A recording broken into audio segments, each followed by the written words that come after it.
Hello everyone, I'm Brendan Kelleher and welcome to my spoiler review of Reacher Season 1. So overall, I really enjoyed the series and thought it was a great adaptation of the character in the book.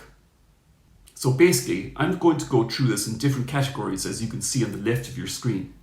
Times and chapters are in the description if you want to jump to a specific point. So let's get started. Now it's about 10 years since I read the novel of Killing Floor, but from what I can remember, it's a pretty faithful adaptation of the book. There are some notable differences, of course. The book came out in 1997, and this seems like it's set in the present day of 2022. Although, thankfully, it seems like an alternate reality where there's no mention of COVID. Besides that though, despite the different eras between the book and the film, the main plot is pretty much the same. Reacher gets off the bus in Margrave and is almost immediately arrested. This is beat for beat taken from the first few pages of the book. One thing that I noticed here, and it's a small thing, but it really bothered me in the second Tom Cruise Reacher film, Never Go Back, is that Jack is sitting facing the door. Now why is that significant? Well, in the books, Lee Child always makes a point of how Reacher always sits facing the front door of any building he's in, whether it's a bar or a diner or whatever. It's an old army habit of his, so he can see any potential threats coming in. I like that he notices the cop car coming and almost immediately knows they are coming to arrest him. He doesn't bother resisting or try to escape. He doesn't even get to eat any of that peach pie. It looked delicious, by the way. But he'll get his chance later. Now, like the book, what really drives Reacher to uncover the conspiracy in Margrave was the death of his brother Joe.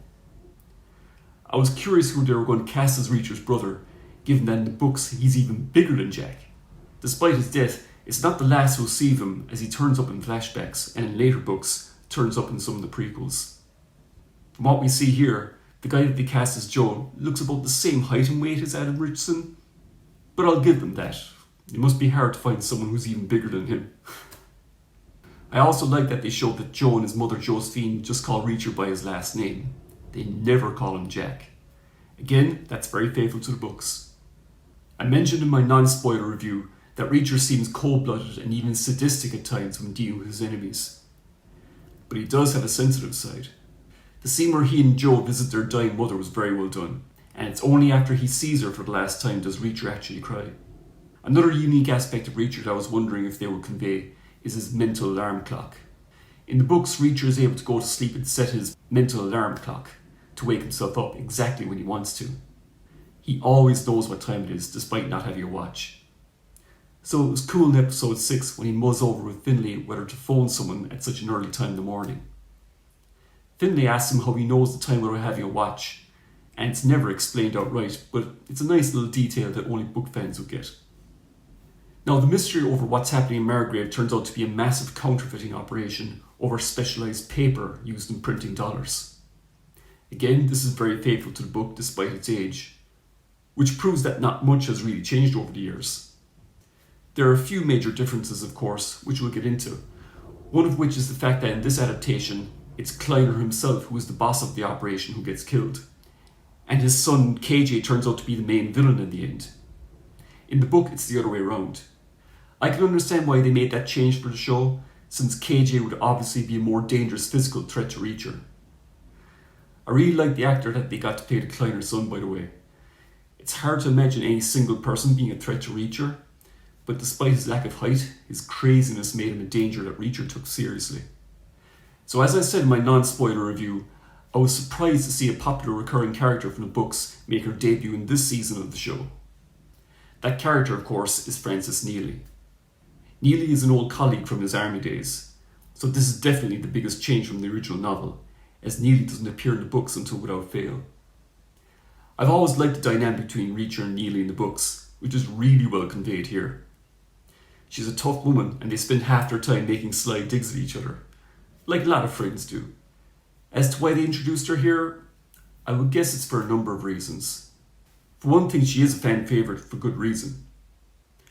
Also, since this show will run for only so many seasons, I would guess they want her to be a recurring character in every series. Reacher explains to Finlay that they were part of a special investigator group in the army. The fact that they mentioned that makes me believe that they intend on adapting Bad Luck and Trouble fairly soon, possibly as early as next season. That story involves Reacher getting his old army unit back together to solve the murder of one of their own. I'm actually glad they introduced NEAGLEY here, as I really like the character in the books. The actress that got to play her is really good too, and she and Richardson have great buddy chemistry together. I really like that there's absolutely no romantic tension between them whatsoever. In one scene after surviving a car crash into a river, they strip naked as they find new clothes, and it's just so matter of fact that they have no interest in each other that way. I really love that. She provides good backup during the final fight in the last episode too, so yeah, I'm up for more NEAGLEY in future seasons. So let's talk about the fight scenes. They were really well done for the most part. Reacher is an incredibly skilled fighter, and that prison fight in the first episode was a real standout. I like the fact that there was this running joke during the first few episodes where the thugs were trying to take him on were just practice for him, and they weren't really a threat.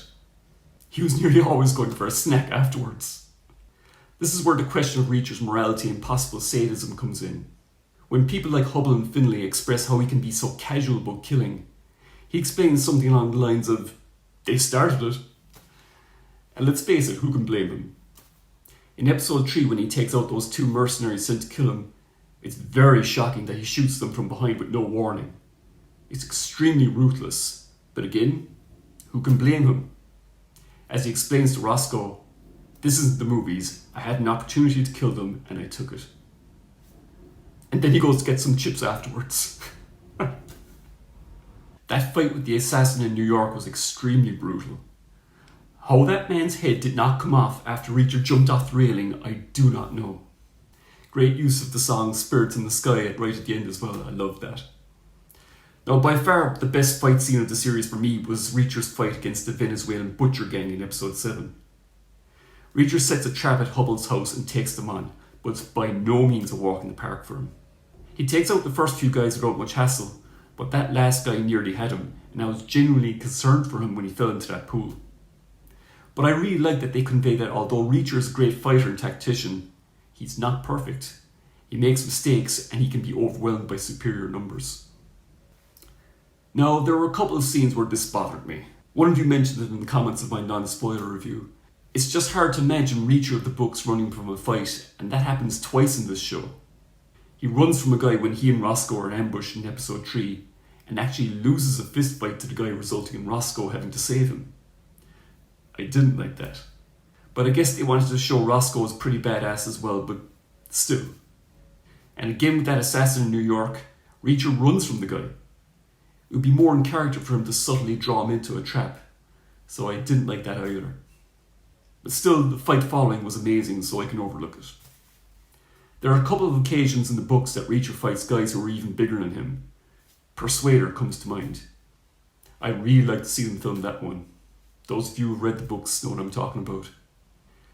As for the final episode, the final fight in the warehouse is well done, but it's actually Finlay who gets the best kill when he gets Picard crushing that hydraulic press. Reacher's final fight with KJ was just slightly disappointing. KJ was just talking way too much like a Bond villain. Reacher dousing him with chemicals and kicking him into the fire was cool, but he really needed a good one-liner there on top of that. But it was satisfying enough, I guess. So as far as my favourite scenes go, there's way too many to list here. But one of the standouts I thought didn't involve Reacher at all. It's actually in episode 6 where we see in flashback how Kleiner basically entrapped Hubble into laundering money for the Venezuelans. That whole scene in the horse stable was creepy as hell, as he told Hubble the story of breaking in horses, locking him in there, and then they force him to watch a man get tortured. That was extremely frightening. Very well written though. That minor subplot of Reacher caring for the dog I also really liked. I love dogs myself, so I felt like cheering when Reacher broke the nose of the guy who was mistreating the dog. Again, very faithful to the books, as Reacher really likes dogs. He finds them very loyal. And of course we have to mention that final scene in the diner, where Reacher meets Finlay and writer Lee Child makes his cameo. Child also cameoed in both of Cruise's Jack Reacher movies, and I'd like to see this continue in future seasons, Stan Lee style. At the end, Reacher finally gets to eat his peach pie, says his goodbyes, and walks out of town heading for his next adventure. So with season 2 confirmed, where does Reacher go from here? There are over 20 books to adapt from, and it remains to be seen which one they do next.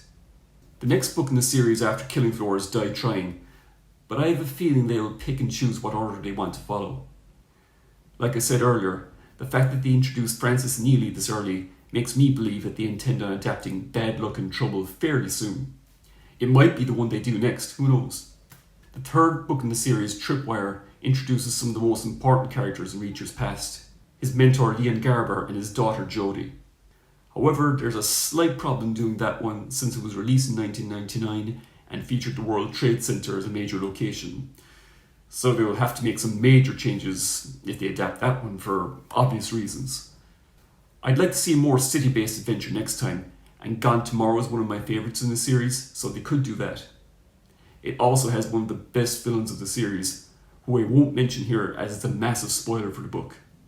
Worth Dying For is my absolute favourite of the series so far, but I'd actually prefer they would leave that until later. There are a lot of possibilities, but if this first season is a good indication of the quality we're going to get from this series, then I think we have a lot to look forward to, no matter which book they adapt to next. So anyway, that concludes my spoiler review of Reacher Season 1. Let me know in the comments what your favourite scenes were, and what book you'd like to see them adapt for Season 2. Thanks a lot for watching this video. If you enjoyed it, please hit the like button, subscribe and share, and I'll see you all in the next one. Bye for now.